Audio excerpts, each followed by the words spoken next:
എനിക്ക് തോന്നുന്നത് ഇപ്പൊ കോളനി ശരിക്കും പറഞ്ഞാൽ രണ്ട് തരത്തിലുണ്ട്. ഇപ്പൊ നമ്മള് ഇപ്പൊ എറണാകുളത്ത് പല കോളനീസ് ഉണ്ട്. അതായത് പ്രിവിലേജ്ഡ് ആയിട്ടുള്ള ആൾക്കാർ താമസിക്കുന്ന കോളനീസ് ഉണ്ട്. അതിന് നമ്മൾ എന്നെ പേരിലുള്ള കോളനി എന്ന് തന്നെ പറയും. എനിക്ക് തോന്നുന്നത് കോളനികൾ അങ്ങനെ ഉണ്ടല്ലോ, VIP കോളനി അങ്ങനെയൊക്കെ ഉണ്ട്. മറ്റേ കോളനി അതായത് ഇപ്പോ 1,00,000 വീട് പദ്ധതി എന്ന് പറയുന്നത് നമുക്ക് സാമ്പത്തികമായി പിന്നോട്ട് നിൽക്കുന്ന മനുഷ്യർക്ക് ജീവിക്കാനുള്ള ഒരു സിറ്റുവേഷൻ വന്നത് അതിലൂടെയൊക്കെയാണ് കേരളത്തിൽ. അപ്പം ഈ സാമ്പത്തികമായി പിന്നോക്കം നിൽക്കുന്നു, ജാതിയുമായി പിന്നോക്കം നിൽക്കുന്നു, അത്തരം മനുഷ്യരുടെ ആ ഒരു ഇടങ്ങളെ നമ്മൾ കാലങ്ങളായിട്ട് ഇങ്ങനെ എന്താ പറയാ മോശമായിട്ട് സംസാരിക്കാൻ. ഇപ്പോഴും നമുക്ക് ഫേസ്ബുക്കിൽ അല്ലേ, നമ്മുടെ ഈ ചാനലിൽ ഉൾപ്പെടെയുള്ള വീഡിയോകളിൽ പലയിടത്തും ഞാൻ കാണാറുണ്ട്, എല്ലായിടത്തും കാണാറുണ്ട്. അപ്പോൾ ഇതൊരു സാമൂഹികമായ പ്രശ്നമാണ്.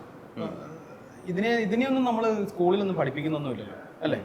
ഈ ഒരു ക്ലാസ്സിനെ കുറിച്ചും ജെൻഡറിനെ കുറിച്ചും ഒന്നും പഠിപ്പിക്കുന്നൊന്നുമില്ല. നമ്മൾ ഈ പറയുന്ന വെൽ എഡ്യൂക്കേറ്റഡ്, ഏറ്റവും നല്ല വിദ്യാഭ്യാസം ഉള്ള കിട്ടുന്ന ജനറേഷൻ തന്നെയാണ് ഈ പഠിച്ചവർ തന്നെയാണ് ഇതിൻ്റെ അടിയിൽ വന്നിട്ട് ഈ പറയുന്ന പദപ്രയോഗങ്ങളൊക്കെ നടത്തുന്നത്. അപ്പം ഇതിനെക്കുറിച്ചും മനുഷ്യരെ റെസ്പെക്ട് ചെയ്യുന്നതിനെ കുറിച്ചൊന്നും നമ്മുടെ എഡ്യൂക്കേഷനിൽ നിന്നും ഇപ്പോൾ വരട്ടെ നമുക്ക് ആശ്വസിക്കാം. കാരണം കുറേ എന്താ പറയുക, നമ്മുടെ എഡ്യൂക്കേഷൻ സിസ്റ്റം ഒക്കെ ഒന്നുകൂടെ ഒന്ന് റീഡിസൈൻ ചെയ്തിട്ടുണ്ട്.